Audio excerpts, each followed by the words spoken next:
Hello, मैं बायोमन स्वागत करता हूं आज के इस शानदार वीडियो में। आज के इस वीडियो में हम बात करेंगे सेल साइकिल एवं सेल डिवीजन। हम लोग पढ़ रहे थे कोशिका चक्र एवं कोशिका विभाजन पढ़ रहे थे। उसमें हमने देखा G1 S G2 इंटरफेज की अवस्थाएं। फिर इसके बाद आता है जो है आपका माइटोसिस डिवीजन, ठीक है, जिसको बोलते हैं एम फेज। ठीक है, एम फेज में क्या होता है? साइटोकाइनेसिस होता है, कैरियोकाइनेसिस होता है। ठीक है, पहले होता है कैरियोकाइनेसिस, इसके बाद होता है साइटोकाइनेसिस। अब हम देखेंगे कि इस सेल डिवीजन को कंट्रोल कौन कर रहा है, कैसे कंट्रोल हो रहा है, कैसे चीजें चेक हो रही हैं। तो आज का टॉपिक है कंट्रोल ऑफ सेल डिवीजन।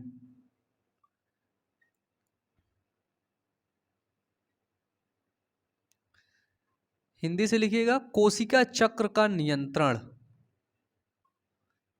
कोशिका चक्र का नियंत्रण सबसे पहले बना लेते हैं। देखिए, मैं उस दिन बनाया था ना, ये हुआ हमारा G1 फेज, ये हुआ यस फेज, ये हुआ हमारा,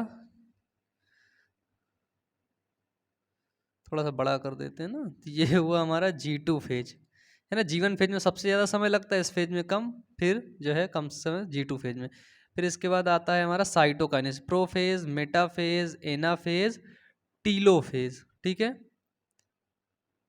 फिर यहाँ पे होता है, यहाँ पे कैरियोकाइनेसिस केंद्रक द्रव्य का विभाजन, और यहाँ पे हुआ साइटोकाइनेसिस। ठीक है, अब देखिए आज हम जो पढ़ने वाले हैं वो है चेक पॉइंट। ठीक है, चेक पॉइंट। तो याद रखना कि जिन जो है प्रोकैरियोटिक कोशिकाओं में, जिनमें जो है ये होता है, क्या बोलते हैं, कोशिका चक्र के नियंत्रण के लिए, कोशिका चक्र को, इस पूरे चक्र को, है ना, ये क्या है हमारी, तो ये है सेल साइकिल। ठीक है, इस सेल साइकिल को नियंत्रण करने के लिए प्रोकैरियोटिक कोशिकाओं में अंतरा अवस्था के अंतर्गत दो, ठीक है, जिसको बोलते हैं इंटरफेज में दो चेक पॉइंट होते हैं। ठीक है, इंटरफेज कौन सी फेज होती है? G1 S और G2।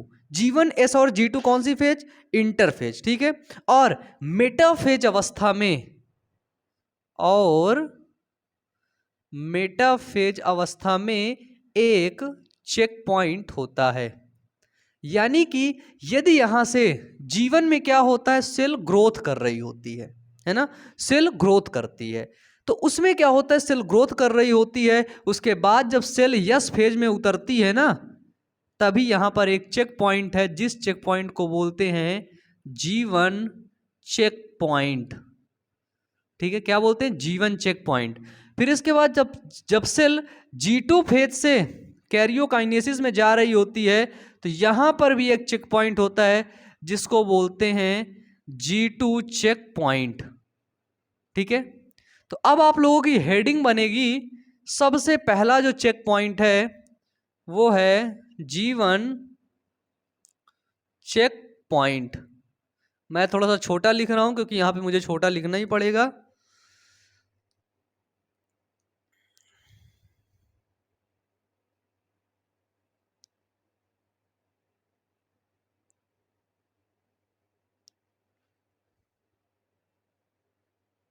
चलिए देखते हैं कि अब G1 चेक पॉइंट में होता क्या है, सबसे पहली चीज। ठीक है,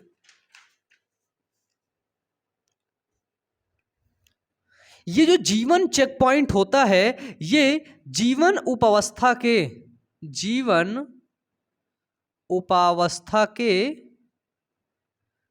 अंत में प्रभावी होता है। ठीक है, अंत में, यानी कि जो जीवन चेक पॉइंट होता है कहां पर होता है? जीवन जो उपावस्था होती है, जीवन जो फेज होती है, उसके अंत में ही ये जीवन चेक पॉइंट क्या होता है, ये वहां पे एक्टिव होता है। ये इसी जगह पर एक्टिव होगा, इस जगह पे ये जीवन चेक पॉइंट एक्टिव होगा।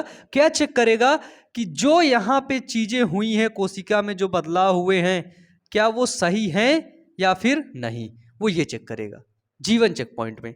ठीक है, यहां पे क्या होगा, यही निर्धारण करता है कि सेल डिवीजन होगा। ठीक है, जीवन चेक पॉइंट ही यानी कि इसमें लिख लीजिए कि जीवन चेक पॉइंट ही निर्धारण करता है कि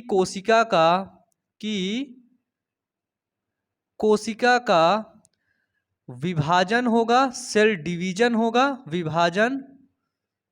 होगा या कोशिका G0 उपावस्था में जाएगी। ठीक है, G0 उपावस्था क्या होती है? यही जीवन से सीधे क्या होती है, वो G0 सब स्टेज में पहुंच जाती है। जीवन ही यहीं से निर्धारित हो जाता है कि सेल का आगे विभाजन हो रहा है, यानी कि वो S फेज में जा रही है या फिर वो G0 में चली जा रही है, यानी कि विश्रामा अवस्था में रहेगी। ठीक है, यहीं पे निर्धारित हो जाता है। ठीक है, G0 उपावस्था को क्या बोलते हैं हम लोग? विश्रामावस्था, है ना, कि सेल विश्रामावस्था में रहेगी। कहां पर निर्धारित होता है? तो इसी जगह पर, यानी कि जीवन चेक पॉइंट पर निर्धारित होता है। जीवन चेक पॉइंट को प्रारंभिक बिंदु यानी कि स्टार्ट पॉइंट भी कहते हैं। जीवन चेक पॉइंट को क्या बोलते हैं? स्टार्ट पॉइंट, यानी कि इसको प्रारंभिक बिंदु भी कहते हैं। ठीक है, ये कुछ इंपॉर्टेंट पॉइंट है, आपके एनसीईआरटी में नहीं है, लेकिन जो रेफरेंस बुक है उसमें दिया गया है। और नीट में चेक पॉइंट से क्वेश्चन पूछे भी जाते हैं, तो मुझे लगा बता के ही चलता हूं इन सभी चीजों को। ठीक है, देखिए, जीवन चेक पॉइंट के बाद कोशिका किस फेज में जाती है? बताइए, जीवन चेक पॉइंट के बाद कोशिका किस फेज में जाती है? तो जीवन चेक पॉइंट के बाद सेल एस फेज में जाती है। ठीक है, कहां पर जाती है? तो कोशिका एस फेज में जाती है। एस फेज में क्या होता है? सिंथेसिस होता है, यानी कि जो डीएनए होता है उसका क्या होता है? उसका द्विगुणन होता है। यदि 2 किलो डीएनए था तो 4 किलो डीएनए हो जाता है, यानी कि 2C था तो 4C हो जाता है ना, किलो में ऐसे ही बोल दिया। ठीक है, और यहाँ पे क्या होता है? यहाँ पे दूसरा पॉइंट देखो, एक मेन पॉइंट है कि डीएनए एस फेज में जाती है इसी चेक पॉइंट से, और दूसरा है कि सेल G0 उपावस्था में भी जाती है। यहीं से क्या करती है? सेल G0 उपावस्था में जाती है। ठीक है, यदि यस फेज में जाना होगा तो यस फेज में जाकर के सीधे ये प्रोसेस करेगी, नहीं तो वो सीधे G0 की उपावस्था, जिसको विश्रामावस्था बोलते हैं, उस उपावस्था में सेल चली जाती है। ठीक है, तो अब हम देखते हैं कि यदि सेल एस फेज में चली गई, यहां से चेक हुआ, यहाँ पे चेक किया, देखा कि भैया जो है कोशिका विभाजन के लिए तैयार है कि नहीं, इसमें जो सेल डिवीजन हुआ है, इसमें जो कोशिका द्रव्य बना है, केंद्रक जब बड़ा हो रहा है, तो सब ठीक है ना, कोई दिक्कत तो नहीं है? तो बोला कोई दिक्कत नहीं। जब कोई दिक्कत नहीं तो उसको डाल दिया एस फेज में। क्या हुआ? एस फेज में डाल दिया। अब देखिए, अब कोशिका चली गई कहां पर? एस फेज में। अब एस फेज में क्या हुआ? एस फेज में आपको पता है, एस फेज को बोलते हैं सिंथेसिस फेज। क्या बोलते हैं? इसको बोलते हैं सिंथेसिस फेज। ठीक है, यहां पर क्या होता है? यहां पर डीएनए का, बोलिए क्या होता है एस फेज में? डिटेल से बताया हूं ना। 2 काम बताइए, एस फेज में क्या क्या होता है बताइए। अब एस फेज में क्या हुआ? डीएनए बना। ठीक है, डीएनए बना, फिर वो पहुंचा G2 फेज में। कहां पर? G2 फेज में। जब G2 फेज में पहुंचा तो कोशिका डीएनए क्या हुआ? द्विगुणन हुआ। ठीक है, तो कोशिका के अंदर डीएनए का द्विगुणन हो गया। अब पहुंच गए G2 फेज में। G2 फेज के बाद ये कहां जाएगा? ये जाएगा कोशिका द्रव्य विभाजन के लिए। कोशिका द्रव्य विभाजन के लिए, जिसको बोलते हैं दोस्तों कैरियोकाइनेसिस। क्या बोलते हैं? कैरियोकाइनेसिस। ठीक है, तो अब यहीं पर एक चेक पॉइंट है। कैरियोकाइनेसिस में जाने से पहले ही एक चेक पॉइंट है, जिसको बोलते हैं G2 चेक पॉइंट। ठीक है, ये दूसरा चेक पॉइंट है आपका। क्या है? G2 check point. इसमें क्या होता है? G2 उपावस्था के ये अंत में होता है। G2 चेक पॉइंट G2 उपावस्था के अंत में होता है। ये आपकी G2 सब स्टेज थी, यहां से चलती है, यहां पर चेक पॉइंट आ गया है ना। जैसे आप किसी राज्य से, जैसे उत्तर प्रदेश से आप मध्य प्रदेश जाते हैं, तो जब आप बॉर्डर के क्रॉस करते हैं ना, यूपी और एमपी का, तो उस बीच में पुलिस रहती है, वो चेक करती है कहीं तुम कुछ उल्टा सीधा नहीं लेके जा रहे हो, है चेक करती है, जब चेक कर लेगी तभी तुम्हें जाने देगी, है ना। तो इसी तरह क्या होता है इसमें भी, जीवन चेक हो गया तब यश में आ गए, यश में अपना डीएनए का जो है द्विगुणन किया, 2C डीएनए था 4C कर लिया। अब इसके बाद आया G2 में, G2 ने चेक किया, G2 ये चेक कर रहा है कि ये कोशिका द्रव्य विभाजन के लिए तैयार है कि नहीं, यानी कि इसका डीएनए का द्विगुणन सही से हुआ है कि नहीं। G2 में मेनली चेक यही होता है कि या भैया तैयार है कि नहीं, है ना, इसका द्विगुणन, डीएनए का द्विगुणन हुआ है कि नहीं। तो G2 में क्या होता है, डीएनए का आकलन किया जाता है G2 में, ठीक है, देखा जाता है। G2 चेक पॉइंट में जितने भी चेक करने वाले लोग रहते हैं वो देखते हैं कि डीएनए कैसा है, डीएनए बना है कि नहीं, ठीक है। इसमें क्या होता है, इसमें कोशिका की पूर्ण वृद्धि हो जाती है। G2 चेक पॉइंट में क्या होता है, पहली चीज कोशिका की पूर्ण वृद्धि तो हो जाती है, उसको देख लिया जाता है कि भैया देखो ये जो कोशिका यहाँ पे आई है इसकी पूरी तरह से वृद्धि हो चुकी है या फिर नहीं, ठीक है।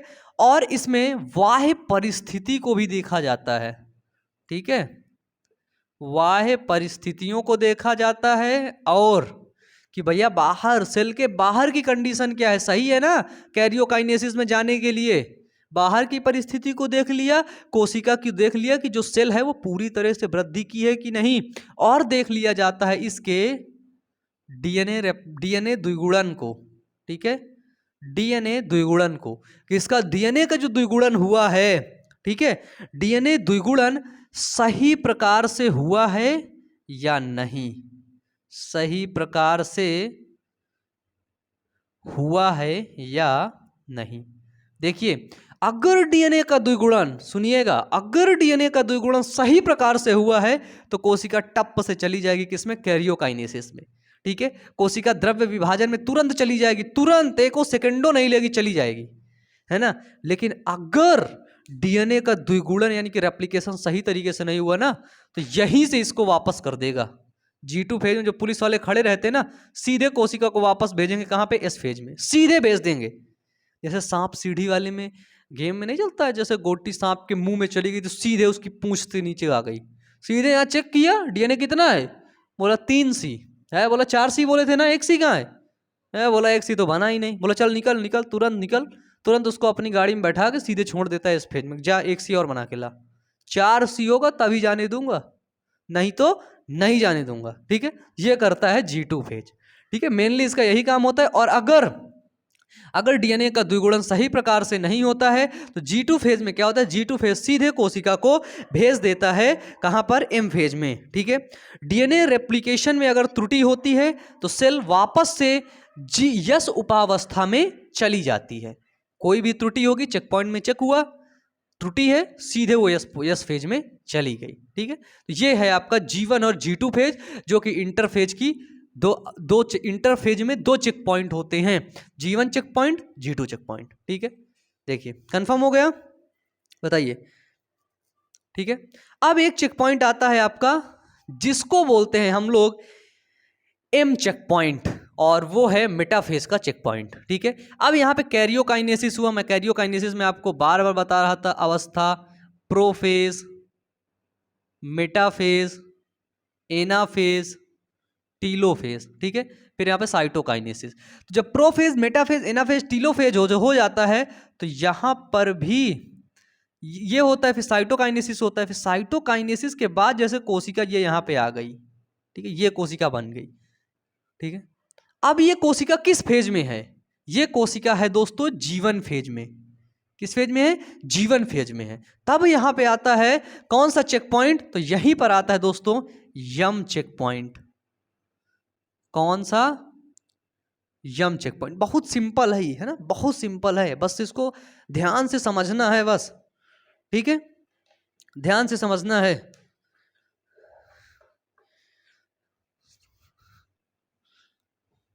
चलिए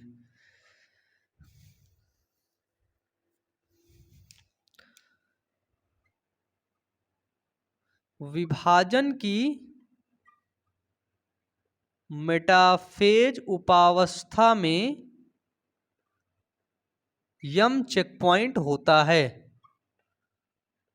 ठीक है, क्या होता है, यम चेक पॉइंट।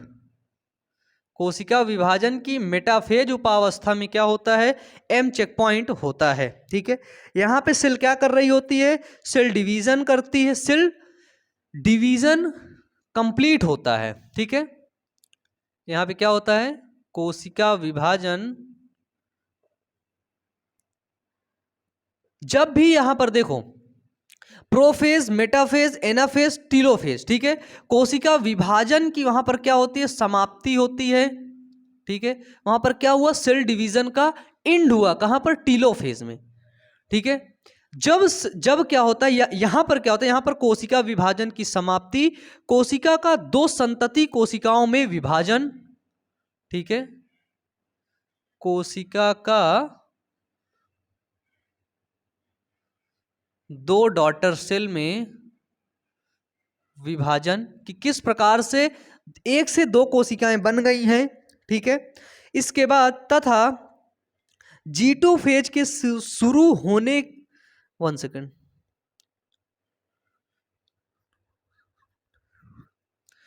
ठीक है, इसमें क्या होता है, देखो कोशिका विभाजन की इसमें समाप्ति हो जाती है, कोशिका को दो सेल में विभाजन। ठीक है, कोशिका को दो डॉटर सेल, दो संतति कोशिकाओं में विभाजन, और जीवन फेज के लिए कोशिका को प्रेरित करने का काम, ठीक है, प्रेरित करने का काम कहां पर होता है, एम चेक पॉइंट पर होता है। एम चेक पॉइंट पर ये सारी चीजें चेक होती है कि सेल डिवीजन समाप्त हुआ है कि नहीं, सही से देखो समाप्त हुआ है कि नहीं, जाके देखते हैं, हाँ हाँ समाप्त हो गया। फिर देखो सेल से दो डॉटर सेल सही से बनी है कि नहीं, डिवीजन सही हुआ है कि नहीं, जाके देखा, बोले हाँ भैया सही हुआ है। अब वो सेल कहां पहुंच गई हैं, जीवन फेज में। कहां पर, जीवन फेज। अब जीवन फेज के लिए कोशिका को प्रेरित कर देना कि भैया अब तू सेल चली जा किस फेज में, जीवन फेज में, है ना, यहीं पे होता है। एम चेक पॉइंट के बाद ही कोशिका कहां पर चली जाती, सीधे वो चली जाती है दोस्तों जीवन फेज में। ठीक है, सभी कोशिकाओं में माइटोटिक प्रेरक जीन्स का समूह होता है। जो सभी सेल्स होती हैं, इन सभी कोशिकाओं में माइटोटिक ट्रिगर जीन्स का समूह होता है। ठीक है, इसको हिंदी में बोलते हैं माइटोटिक प्रेरक जीन। ठीक है, तो इसमें क्या होता है, माइटोटिक ट्रिगर जीन्स का इसमें समूह होता है। ठीक है, इसको कोशिका विभाजन चक्र जीन भी कहते हैं। ठीक है, सेल साइकिल डिवीजन जीन्स भी कहते हैं। ठीक है, कोशिका विभाजन चक्र जीन भी कहते हैं। ठीक है, जब यह जीन सक्रिय नहीं होते हैं तो कोशिका जीवन अवस्था में ही बनी रहती है। देखो अगर ये जीन सक्रिय हो गए तो कोशिका कहां पर चली जाएगी, एस फेज में। अगर ये जीन सक्रिय नहीं हुए तो कोशिका कहां पर रहेगी, जीवन उपावस्था में ये कोशिका क्या रहती है, ये जीवन उपावस्था में कोशिका बनी रहती है।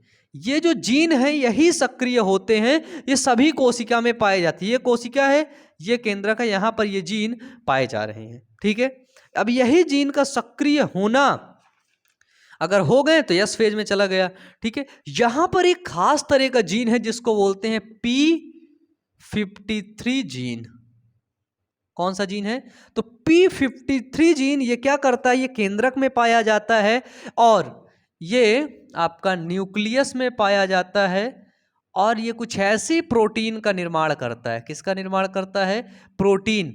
वो प्रोटीन होती है कोलेजन प्रोटीन। कौन सी प्रोटीन, जो है साइक्लिन प्रोटीन, या फिर उसको बोलते हैं हम लोग प्रोटीन काइनेज एंजाइम का निर्माण करता है। ठीक है, कौन, P53 जीन क्या करता है, केंद्रक में पाया जाता है, एक प्रोटीन का निर्माण करता है और अगर ये ज्यादा मात्रा में बन गया तो कोशिका विभाजन के लिए कोशिका चक्र को ये रोक देता है। ठीक है, कोशिका विभाजन के लिए जो ये नियंत्रित करता है, जो कोशिका चक्र को ये रोक देता है, कौन सा जीन, ये जीन P53 जीन। अब हम बात करेंगे सेल साइकिल डिवीजन जीन के बारे में। अब हम ये नहीं देखेंगे कि सक्रिय नहीं हुए, अब हम देखते हैं अगर ये सक्रिय हो गए तब क्या होता है। तब सेल जाती है एस फेज में। कहां पर जाती है? तो सेल जाती है आपकी एस फेज में, ठीक है। तो सेल डिवीजन साइकिल हमारे पास जीन है, कुछ जीन हमारे पास हैं। अब यही जीन क्या करेंगे? यही जीन प्रोटीन काइनेज एंजाइम का सिंथेसिस करेंगे, निर्माण करेंगे। किसका? प्रोटीन काइनेज एंजाइम्स का ये क्या करेंगे? सिंथेसिस करेंगे। प्रोटीन काइनेज एंजाइम्स का ये संश्लेषण करते हैं और इन्हीं एंजाइमों के द्वारा साइक्लिन प्रोटीन का निर्माण होता है। किसका? साइक्लिन प्रोटीन का। और यही साइक्लिन प्रोटीन क्या करते हैं? यही साइक्लिन प्रोटीन इन एंजाइम को दोस्तों एक्टिव कर देते हैं, ठीक है। इन एंजाइम को एक्टिव कर देंगे, इनको प्रेरित कर देंगे, तब क्या होगा? तब ये सेल डिवीजन यानी कि एस फेज में जाने के लिए कोशिका तैयार हो जाती है, ठीक है। अब ये जो साइक्लिन प्रोटीन होता है ये जीवन प्रावस्था में ही बन जाता है, जीवन प्रावस्था में बनता है। कौन सा? साइक्लिन प्रोटीन जो होते हैं वो जीवन फेज में ही बन जाते हैं। जब कोशिका सेल जो है जीवन फेज में रहती है तभी बन जाते हैं, ठीक है। डीएनए संश्लेषण को प्रेरित कर कोशिका विभाजन को ये प्रेरित कर देते हैं। डीएनए संश्लेषण को प्रेरित करते हैं जिससे कोशिका एस फेज में जाती है, डीएनए का द्विगुणन हो जाता है और इसके बाद यही साइक्लिन प्रोटीन, यही प्रोटीन काइनेज एंजाइम क्या करते हैं? कोशिका को आगे विभाजन के लिए प्रेरित करते हैं, ठीक है। अगर विभाजन इसमें नहीं हुआ तो कोशिका चली गई जी0 फेज में। अगर, याद रखना, अगर इन एंजाइम्स की मात्रा अधिक हो गई, ज्यादा हो गई, तब क्या होगा? तब सोचो क्या होगा? बहुत महत्वपूर्ण बात है और सोचना चाहिए। अगर इन एंजाइम्स की मात्रा ज्यादा हो गई ना तो कोशिका विभाजन होता रहेगा, होता रहेगा, होता रहेगा, वो रुकेगा ही नहीं, लगातार हुए जा रहा है, हुए जा रहा है, हुए जा रहा है। सेल डिवीजन होता रहेगा, रुकेगा नहीं फिर, ठीक है। सेल ग्रोथ करती रहेगी, सेल को कोई कंट्रोल ही नहीं कर पा रहा क्योंकि वहां पे जो एंजाइम है वो एंजाइम सब ये चेक पॉइंट को तोड़ फोड़ के कोशिका विभाजन कर रहे हैं। चेक पॉइंट की कोई सुन ही नहीं रहा है। अब अगर पुलिस से पावरफुल आदमी कोई आ गया, ठीक है, तो क्या पुलिस वाला उसको रोकेगा? वो तो खुद ही पुलिस वाले को मार के भाग जाएगा, घूम जाएगा, भाग जाएगा, भाग जाएगा, भाग जाएगा, भागता रहेगा। तब इस कंडीशन में होता है कैंसर। क्या होता है? कैंसर, ठीक है। कैंसर में क्या होती है? सेल्स की अनवांटेड ग्रोथ होती है। जब सेल की अनवांटेड ग्रोथ हो तब उसको बोलते हैं कैंसर। कैंसर दो प्रकार के होते हैं, बेनाइन ट्यूमर सुदम अर्बुद और दुर्दम अर्बुद, ठीक है।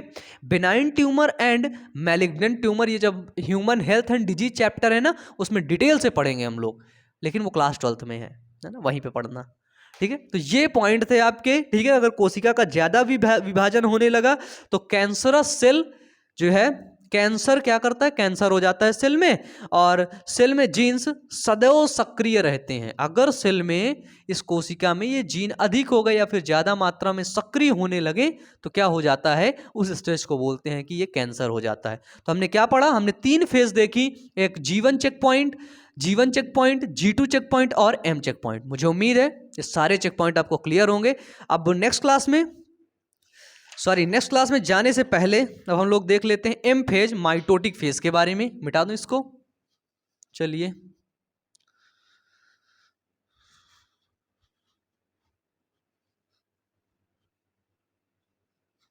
क्या देखते हैं हम लोग? सूत्री विभाजन। एनसीईआरटी का नेक्स्ट पॉइंट है सूत्री विभाजन। एम फेज हेडिंग है, डालिए माइटोटिक फेज, हेडिंग डालिए, सभी लोग हेडिंग डालिए एम फेज, ठीक है। सूत्री विभाजन एम फेज में क्या होता है, ठीक है। मैंने बताया ना, इंटरफेज, मेटाफेज लिख दिया यार यहाँ पे, सॉरी ये एम फेज था। गलती हो गई, माफ कर देना, मेटाफेज नहीं था, है ना। हाँ यम फेज था भाई, नहीं तो कहाँ से, इसको डिवीजन फेज बोलते हैं, ठीक है, माइटोटिक फेज। इसमें क्या होता है, ठीक, इसमें क्या होता है सूत्री विभाजन में, तो जो एम फेज होती है, एम उपावस्था होती है, इस अवस्था में क्या होता है, कोशिका विभाजन जो है, कोशिका का केंद्रक द्रव्य कोशिका द्रव्य विभाजन शुरू, नहीं भाई, नहीं भाई, नहीं भाई, देख लो कोशिका द्रव्य नहीं है ना, मुझे उम्मीद है समझ गए होगे। केंद्रक, केंद्रक का विभाजन होता है, यहाँ पे द्रव्य तो है ही नहीं, केंद्रक विभाजन होता है, किसका, केंद्रक का, न्यूक्लियस का डिवीजन होता है, ठीक है। ये अवस्था G2 अवस्था के बाद की अवस्था होती है, G2 उपावस्था के बाद की अवस्था होती है, ठीक है, कौन सी, एम फेज, जिसको बोलते हैं सूत्री विभाजन, ठीक है। इस अवस्था में कोशिका विभाजन संपन्न हो जाता है, ठीक है। इस अवस्था में क्या होता है, इस अवस्था में कोशिका विभाजन,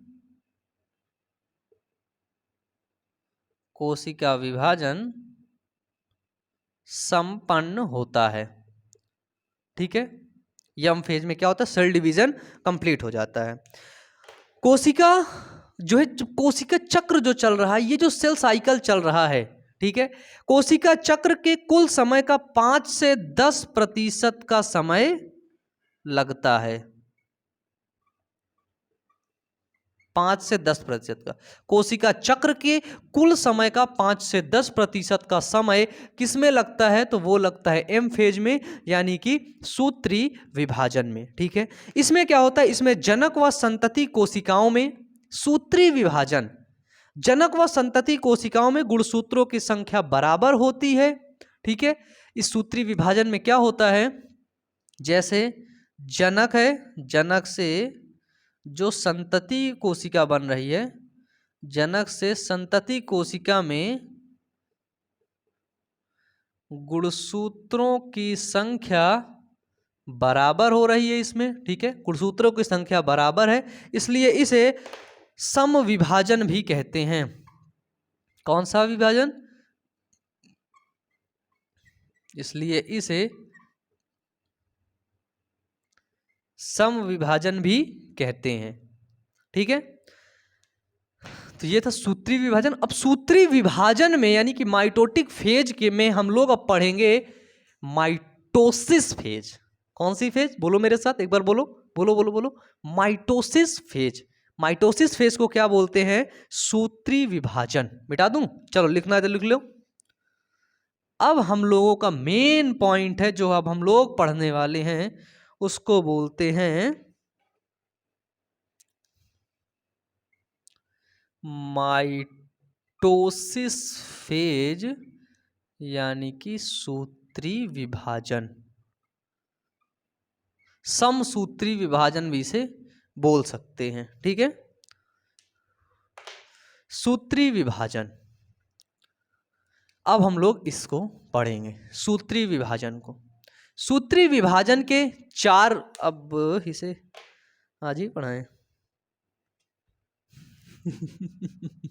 हाँ, इसके 4 सब फेज होते, प्रोफेज, मेटाफेज, है फिर टीलोफेज, है ये तो पता ही है। तो क्या होता है, चलिए देखिए, अब सूत्री विभाजन को हम लोग कल पढ़ेंगे, ठीक है। सूत्री विभाजन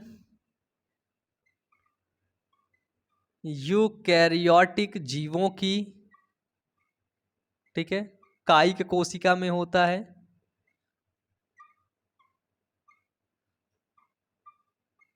सोमैटिक सेल जिसको बोलते हैं, ठीक है।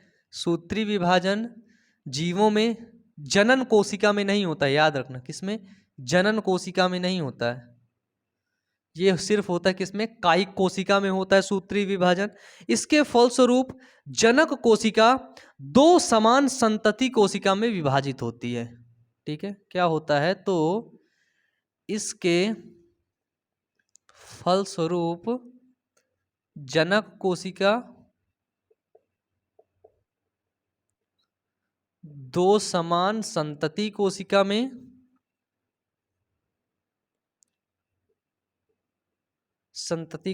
में विभाजित होती है। ठीक है, विभाजित होती है।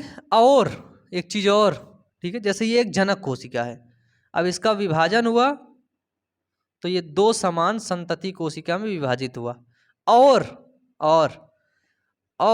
संतति कोशिका और डॉटर सेल में, यानी कि संतति कोशिका में, डॉटर सेल में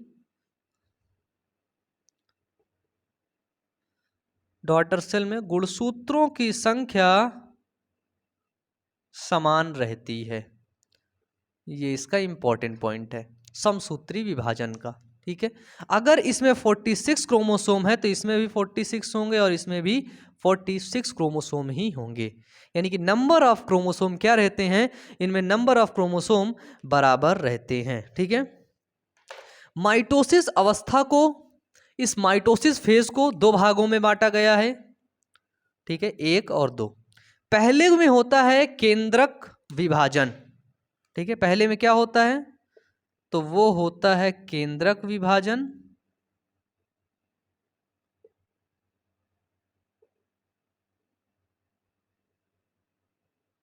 कैरियोकाइनेसिस जिसको बोलते हैं। ठीक है, क्या बोलते हैं, कैरियोकाइनेसिस। और दूसरे में होता है कोशिका द्रव्य विभाजन। ठीक है, कोशिका द्रव्य विभाजन को इंग्लिश में बोलते हैं, याद रखना, कोशिका द्रव्य विभाजन को इंग्लिश में बोलते हैं साइटोकाइनेसिस। अब यही कैरियोकाइनेसिस यानी कि केंद्रक विभाजन की, ठीक है, 4 सब अवस्थाएं, सब फेज होती हैं, जिसको हम लोग जानते हैं prophase, second metaphase, third prophase metaphase, फिर थर्ड है anaphase, and fourth telophase. Prophase, metaphase, anaphase, telophase, ये 4 कैरियोकाइनेसिस की सब अवस्थाएं यानी कि उप अवस्थाएं होती हैं। ठीक है, पूर्वा अवस्था, मध्या अवस्था, फिर पूर्वा, मध्या, पश्चात और अंत्या। ठीक है, क्या है, इधर लिख लो हिंदी में, पूर्वावस्था, मध्यावस्था, पश्चावस्था, फिर क्या है, अंत्यावस्था। 4 उप अवस्थाएं होती हैं। पूर्वावस्था प्रोफेज, मध्य अवस्था मेटाफेज, देखो पा से पूर्वा प्रोफेज, मा से मध्या मेटाफेज। ठीक है, फिर पा से पश्चात यानी कि एनाफेज, पा वाला शब्द इसमें नहीं टिक रहा ना, एनाफेज है ना, फिर अंत्यावस्था टीलोफेज, एनाफेज टीलोफेज, टीलो मतलब सबसे अंतिम, है ना। समझ, कुछ ट्रिक भिड़ा के समझ लो ऐसे ही, है ना समझना ही तो है। 2 समझ गए, नीचे के 2 अपने मन समझ लो। तो अब हम जो है, कल हम लोग कैरियोकाइनेसिस केंद्रक विभाजन का फर्स्ट पढ़ेंगे, प्रोफेज यानी कि पूर्वा अवस्था। तो आज की क्लास यहीं तक। एक क्वेश्चन है मेरे पास, उस क्वेश्चन को मैं देख लेता हूं। क्वेश्चन आप लोगों के लिए है कि, क्वेश्चन है अर्धसूत्री विभाजन किसमें होता है।